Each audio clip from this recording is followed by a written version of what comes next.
Good morning, ladies and gentlemen. I'm delighted to welcome you to our C4E Forum webinar. I'm Adrian Joyce, Director of the Renovate Europe campaign, and my colleague Katarina Nikodemova is here with me from Buildings for the Future. She will be moderating the event. The C4E stands for Central and Eastern European Energy Efficiency Forum, and it is a key action that is organized by the Renovate Europe campaign with a local national partner every 2 years in a CEE country. We're in the middle of organizing the 4th version of the event, and it will be organized this year in Slovakia, in Šamorín, right on the banks of the river Danube, in a central location between Vienna and Bratislava. Next slide. The dates for the event are going to be the 23rd to the 26th of May, and we will be addressing a series of key issues that are affecting all of our lives at the present time. And this webinar is set to discuss those themes with a very expert panel. For those of you who are here in the webinar, we would like to make this as interactive as possible. And you will see on the right-hand side of your screen, there's a symbol, a question mark, which is the Q&A function.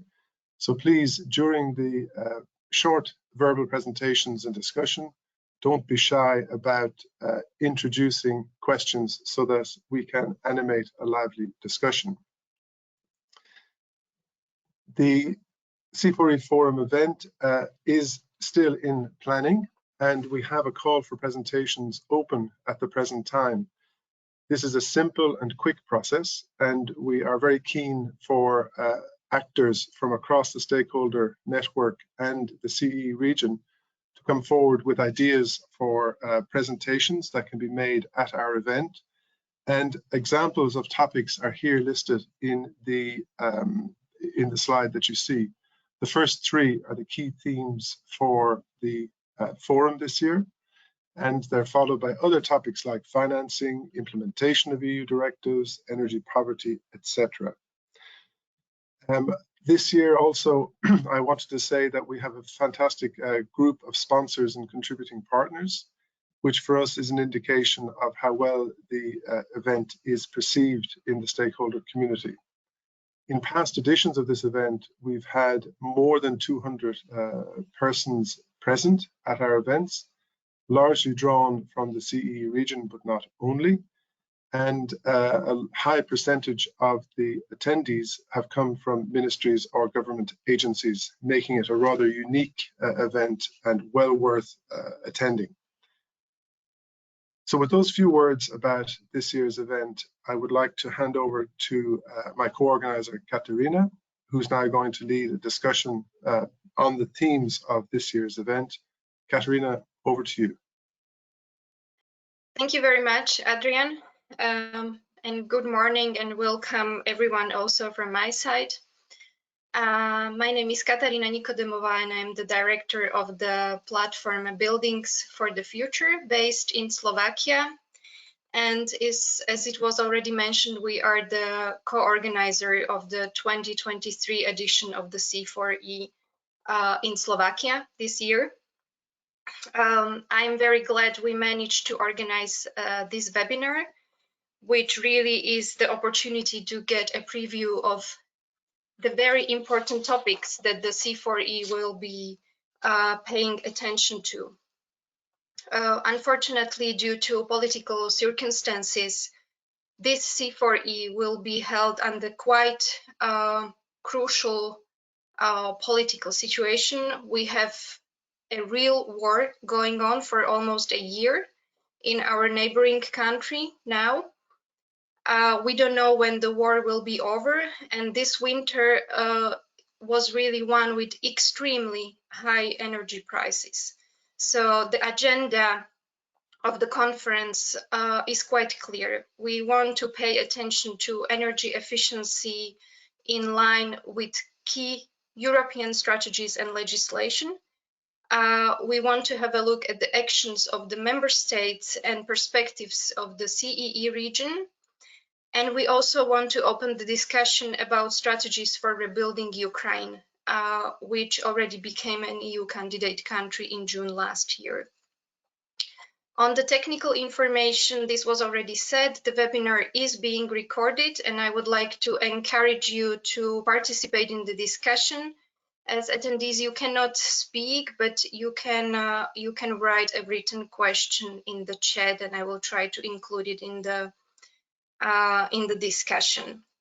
Now, let me introduce my distinguished panelists that will discuss today.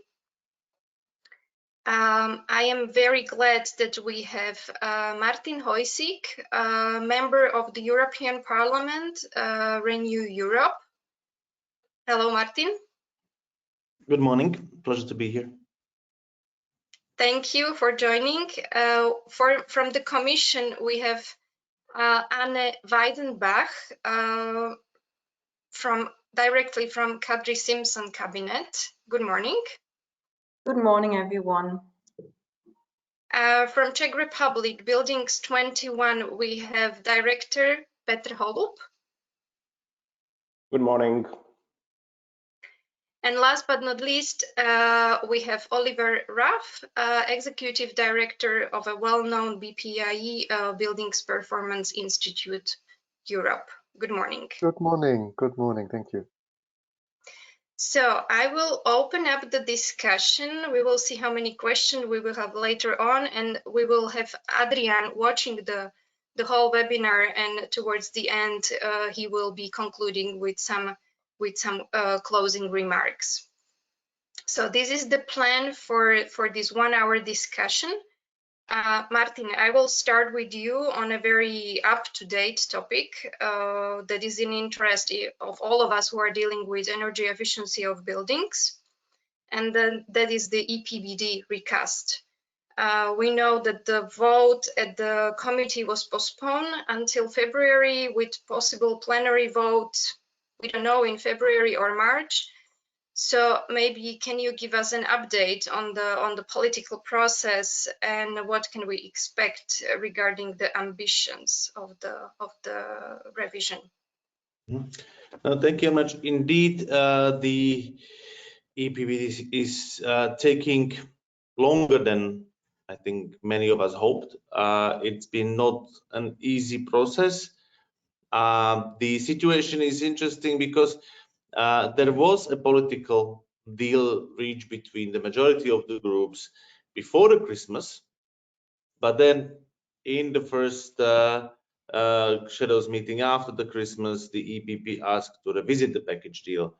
So this is something where hopefully EPP will be able to back and will not be kind of trying to water down the agreement even more, and the reporter there is trying to get the political to support internally. Now, where we are overall at the moment, what is the compromise package? The MAPs, so the minimum energy performance standards, are in the proposal from the Parliament still a bit higher than the Commission proposal. Meaning that it's the public buildings from January 27, it's the energy at least the energy performance class E, and from January 2030, at least the energy performance class D. On the non-residential, it's from 27 also the class E, and from January 2030 the class D. And on the residential is the class E from January 2030 and the class D from January 2033.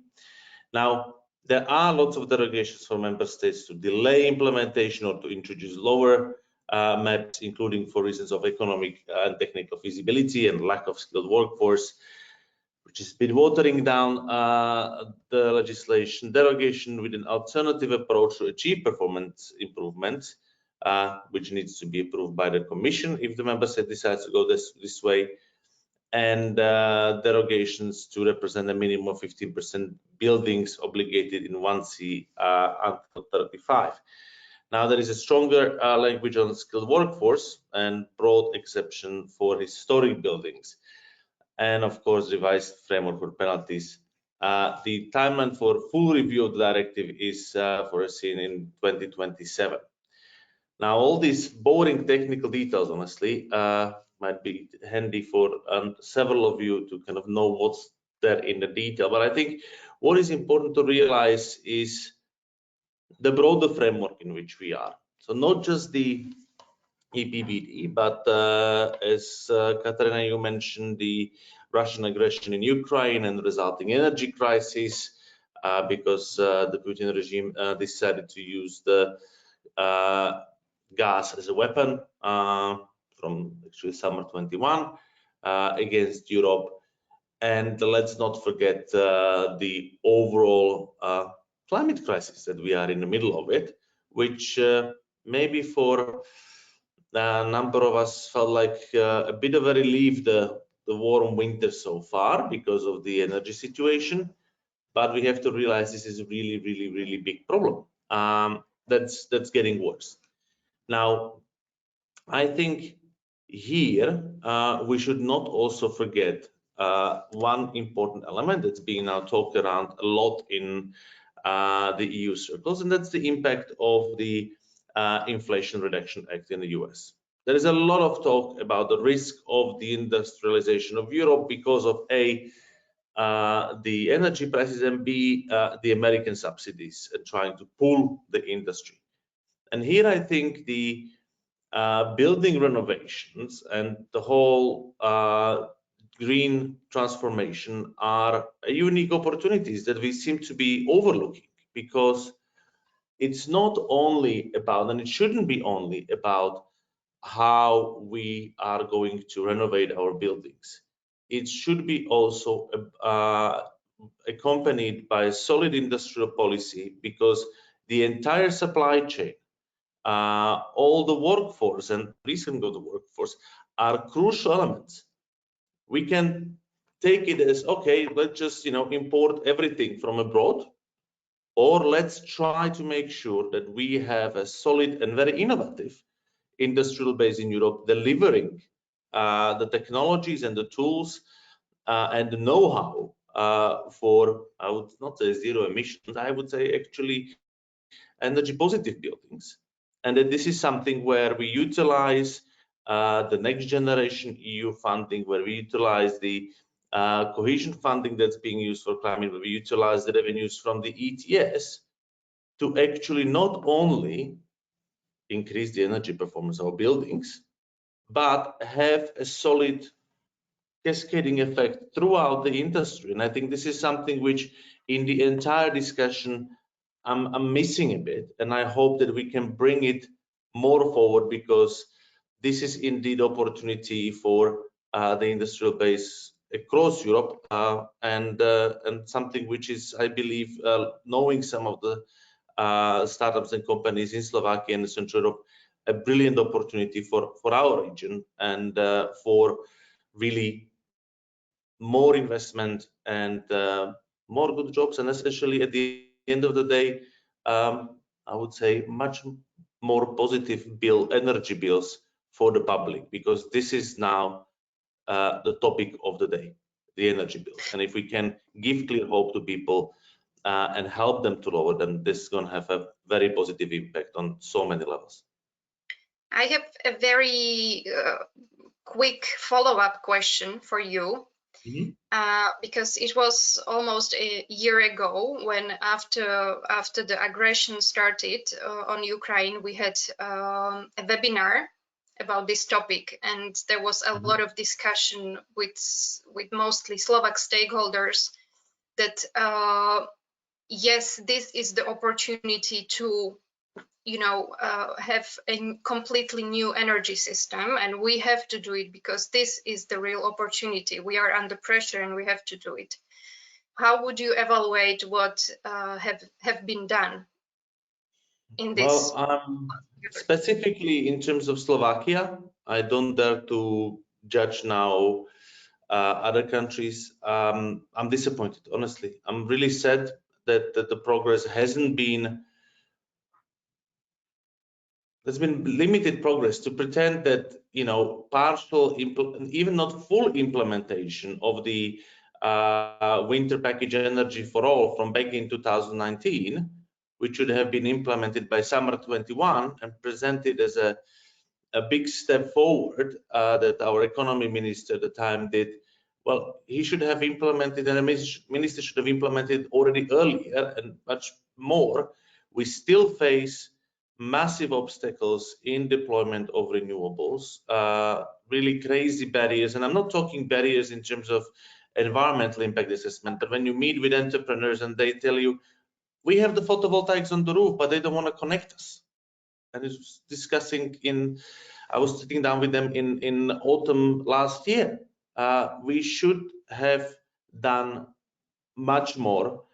I think that the policy approach in Slovakia has been kind of firefighting and trying to just throw money at the problem, increasing the public debt. Sadly, not really going enough after the systemic solutions that we have to deliver. And I think this is really urgent call towards the Slovak government is to start acting on this issue now, because I cannot imagine that if we are supposed to face another winter of high energy prices, where is the state supposed to get the money to help to subsidize the energy costs? We're not going to have the money. And this is something where indeed the energy efficiency and large-scale deployment of renewables are the key part of the solution. And without them, we're going to have a really, really hard time. And we see it massively advancing across Europe, sadly not so much in the Central Europe. And that's a huge missed opportunity.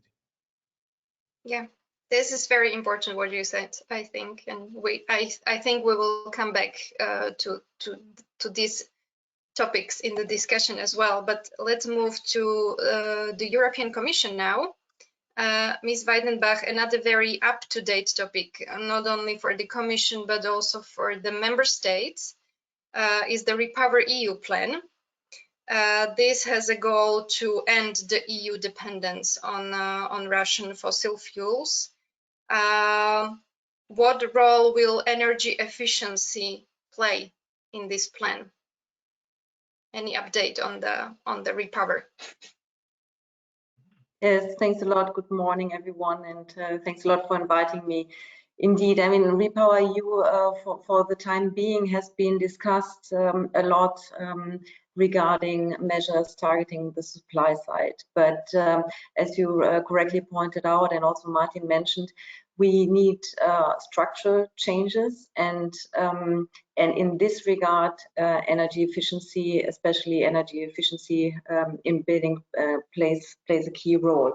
So already with the Fit for 55 package, also the services calculated that if we implement the Fit for 55 package as proposed in summer 2021, we would cut gas consumption by 30%. That's keeping in mind, but this is not enough, and therefore also the Commission proposed higher energy efficiency targets, which materializes in the Energy Efficiency Directive. Nevertheless, I think the focus now should move from, let's say, reactions in terms of emergency measures to conclusions on the energy efficiency side, be it the adoption of the Energy Efficiency Directive and also agreements on the Energy Performance of Buildings Directive. For example, only with the proposal from the Commission, if we would have the new standards for new buildings, it would mean that as from 2030, a zero-emission building would consume 10 times less than a worse-performing building. Or also, if you look at the improvement of buildings by 2 energy classes, it would mean consuming 30% less. So also, especially in our objectives to end the dependencies from Russian fossil fuel or fossil fuels in total, the adoption and agreement of the co-legislators would be very, very much appreciated. And I think this is one of the key tools to progress also towards our directives. And also the Energy Efficiency Directive provides or puts a greater focus on the energy efficiency first principle. I also heard from other colleagues that the energy efficiency first principle could be mentioned more explicitly in the Energy Performance of Buildings Directive. I think this is really an important proposal, but also to have, let's say, when we are now talking about investments into the energy infrastructure,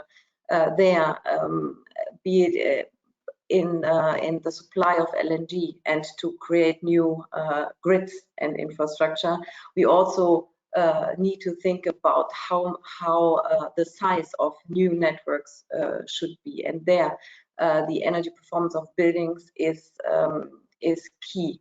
So it would also mean spending maybe less of public money into the grids and infrastructure if renewables and energy efficiency measures are combined properly. Thank you very much. Petra, it will be now your turn, because I would like to narrow down the European Commission and European Parliament perspective to member states. So please, your reflections on the EPBD recast and maybe also on the Repower plans.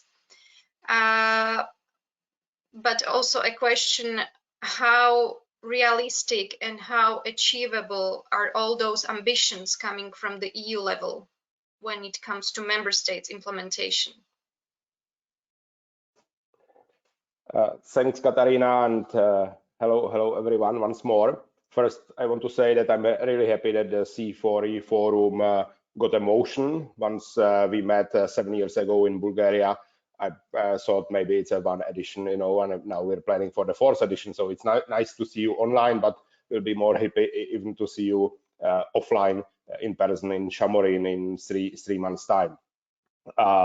Energy efficiency and building renovations answer basically to all questions you can ask.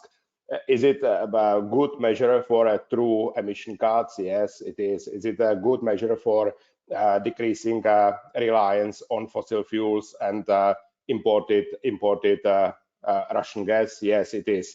But also not so obvious ones. Is it a good measure to increase, I mean, for better education of our kids? Yes, it is, because if you have a good quality buildings with a good ventilation, the kids learn better. So you can ask many questions, and the building renovation and energy efficiency is the answer. You can hardly find anything negative about it.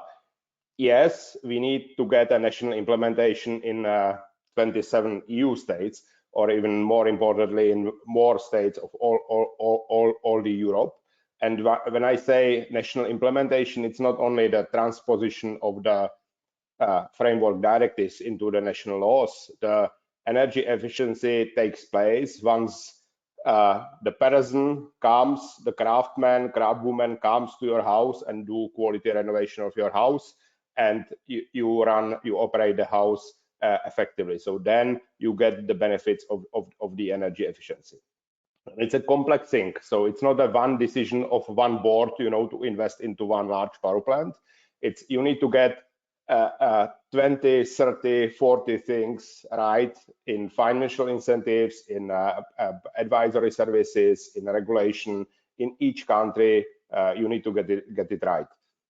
When we dealt with it in Czechia, you need to talk basically to 5 ministers, and out of the 5 ministries, you need to talk to maybe 15 sections. So it's 15 deputy ministers you need to get on board and make them cooperate. So that's why I want to strengthen one more. It's important really to share the experience and to meet in person and to bring these people together. And the C4E Forum is one of the places that does that. Central Eastern Europe region has its own legacy, political culture. Maybe we believe more in private ownership in our region because of our history. So it makes even more sense to meet on that format in that region. Coming back to the EU legislation and EU financial funds, financial incentives that are important and needs to be implemented right. From EPBD 4, actually, I believe the key article is Article 15, the sourcing article of the EPBD, and I believe more work can be done on making it more concrete, specific, because it talks about the advisory services, it talks about the pre-project development phase, it talks about the financial incentives, mortgage portfolio standards, and all the key things that needs to be implemented on a national level. And since the time is limited, the last thing I would mention is the financial incentives. There is lots of money coming from the European facilities into national states, and national states are utilizing it better or worse. What I would like to see in the coming time is that maybe these financial incentives, funds, facilities merge together and have one set of criteria, because we can still see that from the modernization fund, the gas-fired cogeneration units for the district heating can be financed. In the structural and investment funds, there are slightly different criteria than in the RRF. So my call would be to unify those funds and their criteria as much as possible to make it easier for the national governments to implement it efficiently on the national level. So I will end up here, and I will look forward for a discussion. Thank you very much. And let's cover also the Ukraine topic. Mr. Ruff, I think we can all agree that rebuilding Ukraine will be a difficult task for the upcoming years. Hopefully the war will be over very soon. But maybe some of your views and reflections, how can energy efficiency can be integrated into maybe already being created strategies to rebuild Ukraine? And more specifically, what role can CEE region play in those strategies? As we are so close, we might be helpful, but are we ready to be helpful in this? Thank you, Katarina, for your questions, and thank you very much for the invitation. Now, with the war still raging through Ukraine and with the Ukrainian people suffering daily, it may seem premature to have a discussion about how to best rebuild Ukraine. Every day we witness the destruction of lives, we witness the destruction of buildings, of civilian buildings, we witness the destruction of energy infrastructure. But I think in this tragedy, the Ukrainian people need hope that there is a bright future ahead, and that the days of destruction will be followed by days of rebuilding livelihoods, and reconstructing the buildings and the infrastructure. And therefore, I'm very glad that the C4E Forum will discuss this topic and is not shying away from a potentially difficult discussion, if we're honest. Now, the estimates of the costs for reconstruction range anywhere from $350 billion to over $500 billion. I don't know what the right figure is, but what we need to ensure is that the concepts how to rebuild the country are ready when the time is right to start the reconstruction. And I believe we're all convinced that the EU should play a really prominent role in supporting Ukrainians to rebuild their country. This support should take a long-term perspective. Of course, it should meet the immediate needs of the Ukrainian people, but at the same time, the support should enable the country to choose a sustainable redevelopment path. We know that the Ukraine aspires to become a full member of the EU, and therefore the country will have to comply with all the EU legislation, including the energy and climate legislation. And as this legislation is to a large degree covering the buildings and construction sector as well, it could be expected that the EU itself has an interest to support a reconstruction of Ukrainian buildings which is aligned with the EU legislation and which is aligned with the vision the EU has for the sector. And I think that therefore the EU should really support and empower Ukrainians to rebuild livable cities in which the needs and wishes of the citizens are at the core of the development. It should support a human-centered architecture, a kind of humanistic reconstruction, which also supports the healing process of this wounded country. And that means that this rebuilding must ensure that the process to discuss how the rebuilding should happen is really a participatory process and is sustainable, is green, resilient, and future-proof. And I think the EU can really help achieving this by, for example, earmarking funds specifically for green and resilient reconstruction. And of course, this financial support is essential, but it's probably not really sufficient, because the EU should also promote the idea, foster the idea that people should be at the center of the rebuilding. And that, as I said earlier, this human-centric reconstruction should be the focus. And therefore, the EU can play a key role in supporting civil society processes, for example, to conduct discussions how the cities and villages could be rebuilt. And in particular, the countries in the CEE region have a great experience with redeveloping centers, redeveloping cities, renovating urban quarters, renovating cities, which can be of extreme help. And therefore, if we were to build a peer-to-peer network between cities, for example, in the Central and Eastern European region with Ukrainian cities, I think we would really support the creation of networks. We would stimulate ideas. We would stimulate a bottom-up development. Because we've seen there are calls for new Marshall plans to rebuild the Ukraine. There are also calls for new green Marshall plans. But I think it will be absolutely important that the ideas how to rebuild Ukraine do not come from top down, but really come from bottom up. I think that's absolutely essential. And of course, the speed with which we will reconstruct will be of essence. But this cannot be an excuse then to just rebuild following old and unsustainable patterns. I think there is an opportunity to really listen to the wishes, to the ideas of the Ukrainian people and to learn from many examples. So I think when it comes to us, the sustainable buildings community, I think we should really support this process. We should encourage and engage with partners in the Ukraine. And I think at the same time, our community should make sure that the EU is really putting focus on sustainability and resilience when discussing the reconstruction efforts and when providing the technical support, the financial support, and all of these things, because that will also make the journey for the Ukraine into the EU easier, because it will also help to comply with the European legislation. And so we at BPIE, we're really ready to work and collaborate with everyone, and in particular the Ukrainian partners. And therefore, I'm very happy that we will discuss this topic at the C4E Forum, and we will be happy to host a specific session on that topic. Thank you. Thank you very much.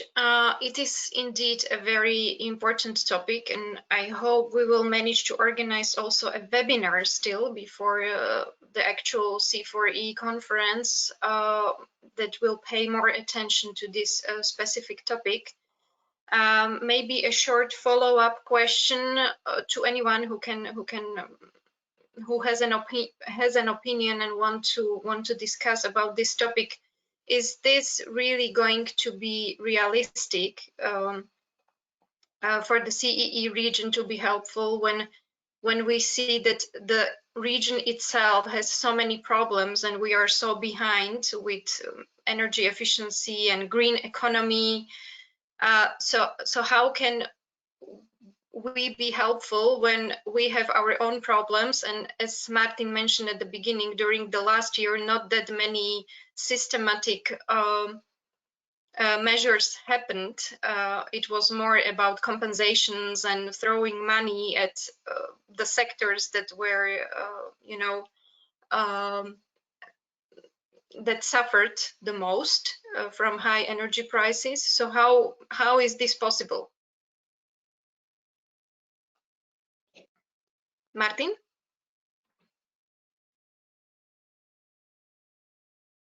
Good.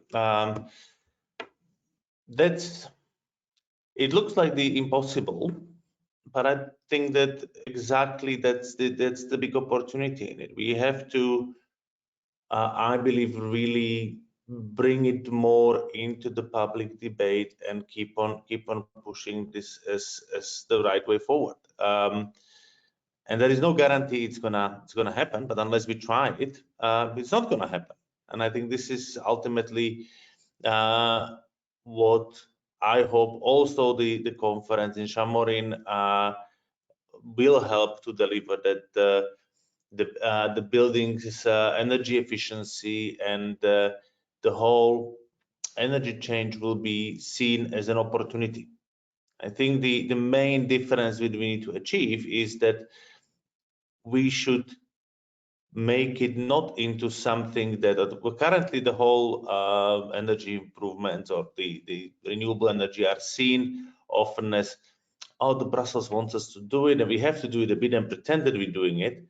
And it's not really seen as a unique opportunity for the Central European region to get rid of its dependence on imported fossil fuels, which is a massive problem, and really have it as a development project.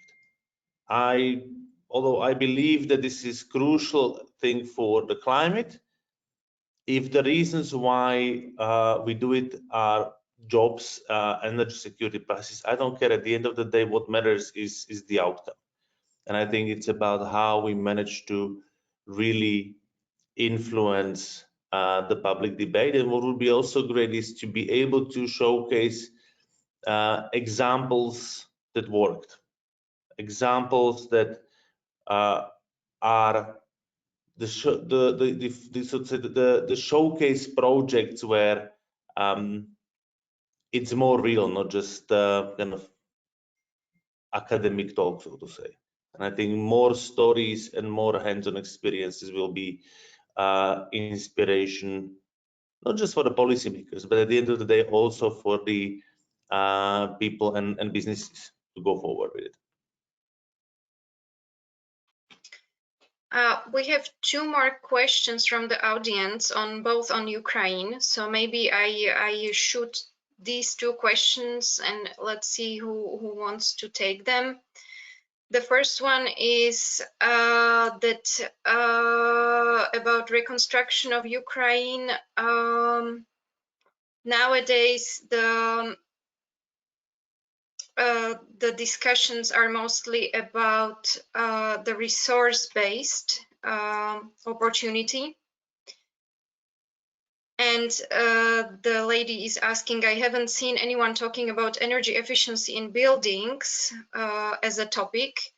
The need to produce technology solutions such as heat pumps. So the question to the speakers is how to move the high-level discussions from topics such as resources and hydrogen to more relevant and needed energy efficiency.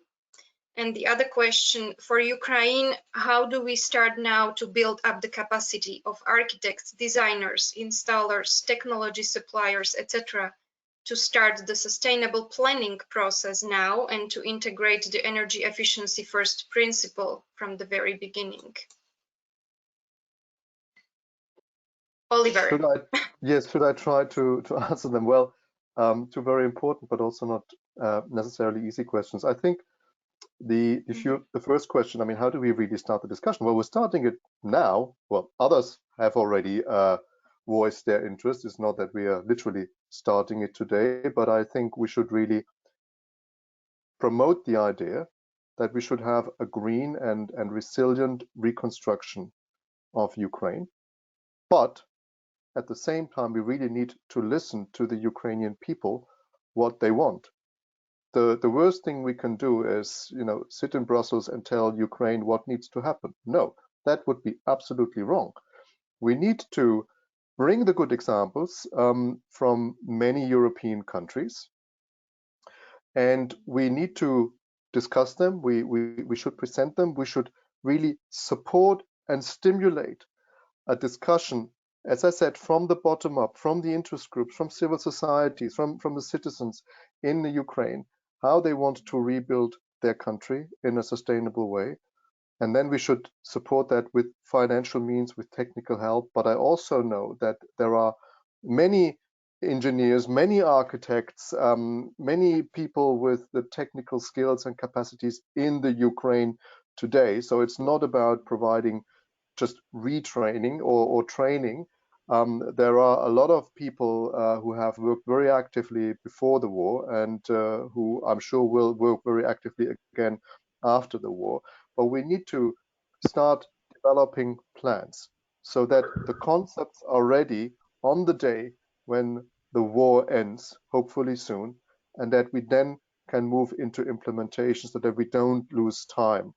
So I think it is timely now to have that discussion and to really build as many partnerships, start building partnerships between Ukrainian groups, Ukrainian experts and experts in the European Union, to also give them the hope that there will be a brighter future and that there will be a strong support coming from the European Union. And with that, maybe I'm trying also to answer the second question.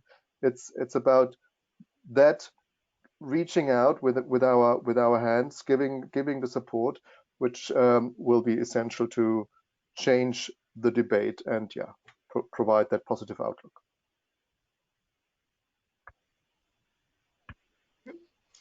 Anyone else wants to? Yeah, Peter? Yeah, if I may add two examples of the bottom-up approach that I believe is needed to complement the top-down approach. And when the wave of refugees came to mostly Central Eastern European countries and also Czechia in the spring year ago, part of them were also architects or civil engineers, construction engineers, especially women. And what we managed was a training program by the Czech Architects Chamber and Czech Civil Engineers Chamber for them how to do a quality construction and a construction in a green way. It was sustainable construction. So it was not many people. It was about 50 engineers. So it's not a game changer, but it's one small step that helps. And another example I want to provide is that we are now Ukrainian consultancies doing a study and searching for possibilities how to use the rumble, the construction waste and the war waste actually from the destroyed buildings for a new construction, so that the material is there, is not thrown out, and the new material needs to come in. And the Czech universities are providing their expertise on the circular economy side of the construction. So these are two little examples where we can help, and we need to make these examples a multitude. And we need to try. Mm-hmm. If I may just complement quickly with two points. I think I would also be positive about the outlook how member states and also in the how member states can support Ukraine. I think the past has shown that it's possible and how much is possible. But two initiatives I would like to mention is first the New European Bauhaus. I think this is one of the initiatives that really can serve well. Maybe you know that there is a New European Bauhaus lab project which is focusing on supporting Ukraine and to move from emergency measures towards rebuilding measures or support in rebuilding. So there are three strands of work, which is housing urgency, but also to prepare for circular housing, but also to capacity building. And I think that was already mentioned also by Oliver and Peter and Martin, that we can already start now with capacity building in Ukraine with partners there. And already now partners of the new European Bauhaus are active, which means also architects, and also the social sector. So this could be one initiative that could be used very well. And the other initiative I would like to mention in this regard, when we are talking about skills, the Commission proposed the European Year of Skills in 2023. I think the proposal has not been adopted yet by the co-legislators, but it's not only about energy, but the European Year of Skills could also be very useful to communicate about that the building sector is an interesting and very important area to work, to think about reskilling, upskilling, to expand workforces. And there, also under this umbrella, I think we could also further work on already established partnerships, for example, with associations and companies providing important technology like heat pumps, or to create new partnerships, or even to support, as we did in other areas, to support the main stakeholders and players in having voluntary agreements to speed up the development and deployment of important technologies, for example. So these 2 points I wanted to make, the European Bauhaus and the European Year of Skills. Mm-hmm. Thank you very much. We have another question. In the past, in Greece and other countries struck by earthquake, reconstruction supported the upgrade of building standards. How can reconstruction of Ukraine support the upgrade of building standards in the whole EU? And I will add another question, and that is, any solutions, any recommendations how to draw attention of CEE countries from like quick and very easy solutions to more systematic and long-term solutions on energy efficiency? So, Martin, do you want to answer?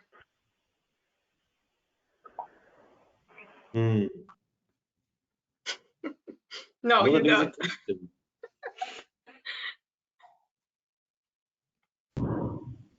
Give me a second to think about it. Yes, yes. This is quite difficult to be taking all the questions from the audience that we were not prepared for, but we will be wrapping up. So this is probably the last questions. Okay, Peter is ready. So yeah, I can jump in for a minute. I mean, first, once we will be in Šamorín, there will be Ukrainians, and they will join the panel and talk directly to us, because I feel a bit uncomfortable, you know, yes. we speaking about Ukraine without having actually Ukrainians among us. I mean, they're probably in the audience, so they know well how to do that, and we will be ready to assist them. Once I was going to Ukraine years ago on a TAIEX mission to support the decarbonization of Ukrainian buildings. I mean, I saw how the difficult situation is because of the combination of the heating plants with the ownership of the buildings. That's something that needs to be addressed. You know, a new regulatory framework will need to be prepared for that. So that the incentive is there actually, because years ago there was no incentive because the same company owned the building and the heating plant, and they needed to sell as much heat as possible, but the times were different. So there is lots of nuances probably that we'll need to take care of, but yeah, I mean, let's do that in I mean, the debate is ongoing, but in Šamorín, I believe there will be lots of space to discuss that together with those who knows the best, our Ukrainian friends. Thank you. And do you have any recommendation how to focus more on systematic measures? It's $1 million question. I mean, that comes back to why we cannot do it in our countries, and it's what I tried to say in the beginning in my introductory speech. It's not a single measure, a single decision that one board takes, you know, for an investment and it solves it. So there is no silver bullet solution. You need to get many things right: the regulatory framework, financial framework. You need to break the information transaction barriers for the knowledge barriers for the deep renovation, because there is no I mean, we need innovation and technological progress, but basically the materials and technologies are there. There is no problem in there. The problem is how to put everything together so that more people do the investment. In Czechia, we need 60 to 80,000 investment decisions a year to be on a path for the decarbonization of the building stock. 60 to 80,000 for a small country of Czechia, you know. So and it's a single family houses owners, it's a low income families, it's a multi-apartment blocks, it's a commercial buildings, it's a public authorities. So all different motivations and access to finances. Thank you. Oliver? I just wanted to remind ourselves that there is no shortage of policy experience in all the member states. We have some really good examples where policy is implemented very, very effectively, where policies are very innovative and really stimulating the transformation of the buildings and construction sector. There is not one country which does everything right, but there are so many good examples. So we need to combine the good examples. We need to replicate the good examples. We need to adapt them to the specific national circumstances. And then we will have a winning strategy. And we shouldn't forget, we also have long-term renovation strategies developed by all the European member states, which can provide guidance. We have a lot of exchange also happening between policymakers, for example, through the concerted action, the EPBD concerted action. And I think we just need to stimulate that more. We need to carry these experiences and bring these experiences to the Ukraine.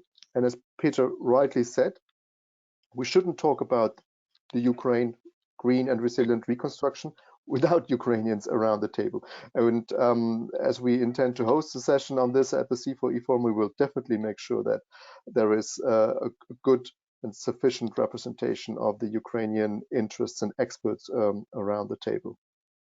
Thank you. Thank you for this. Okay, from the European Parliament or the Commission, any closing statements, remarks before I hand over to Adrian?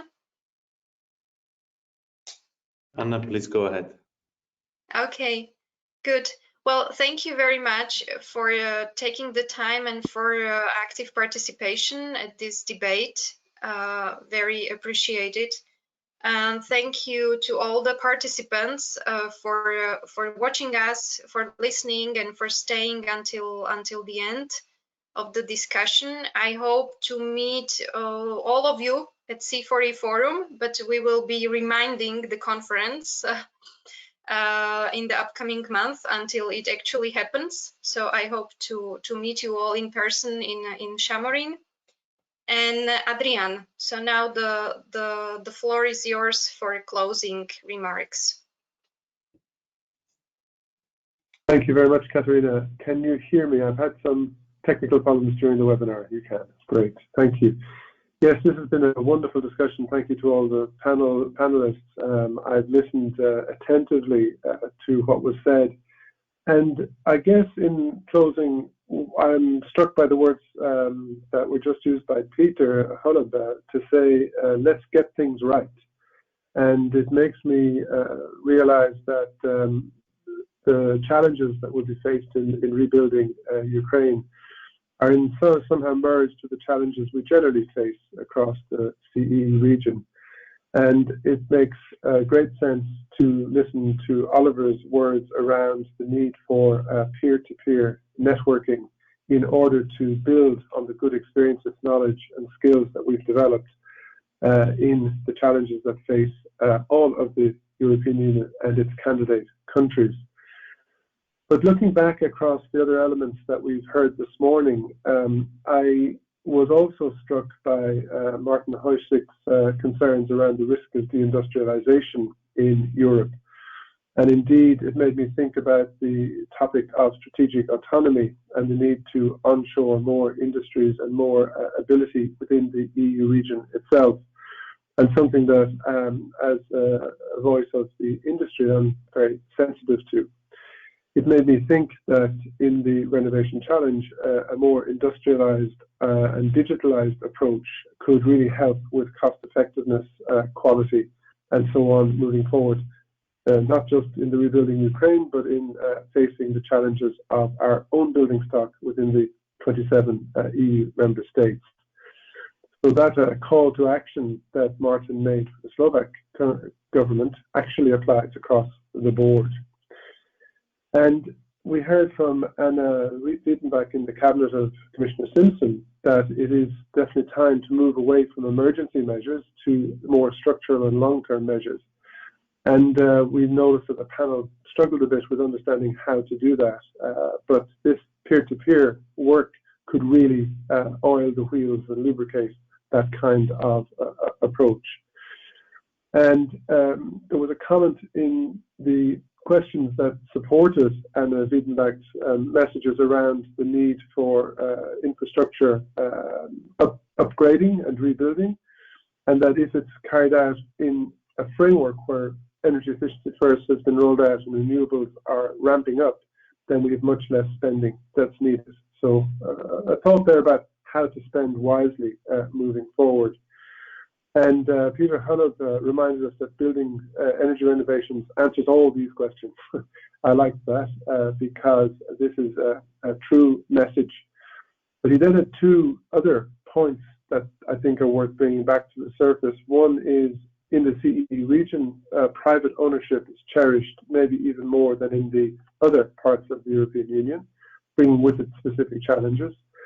And that the EU funding landscape is far too complex and should be merged and made more simple. So these are kind of the thoughts that came to me. And of course, Oliver Rapp's words around empowering Ukrainians themselves is crucially important. A wounded country will need to regain its pride and its place by being able to undertake the works largely on their own, rather than feeling like they're accepting charity from outside. That's never a good approach. So yes, looking forward very much to Šamorín. I think we've demonstrated this morning that the themes that we've chosen are dynamic, interesting and far-reaching, and that by coming to Šamorín and being able to exchange across a 3-day period in a very beautiful and appropriate setting, we could really by putting our minds together, maybe come forward with a set of recommendations against each of these themes that could be maybe a touchstone for our efforts across the years ahead. So in bringing this to a final close, I want to thank again Katarina for her great moderation and preparation, my own staff in the Renovate Europe office and at the Buildings for the Future office, and indeed the super panel who have brought their wisdom and their experience to this debate. So with those few words, thank you again for attending, and watch out for more information on the C4E Forum in Slovakia this year. Goodbye. Thank you. Goodbye, everyone.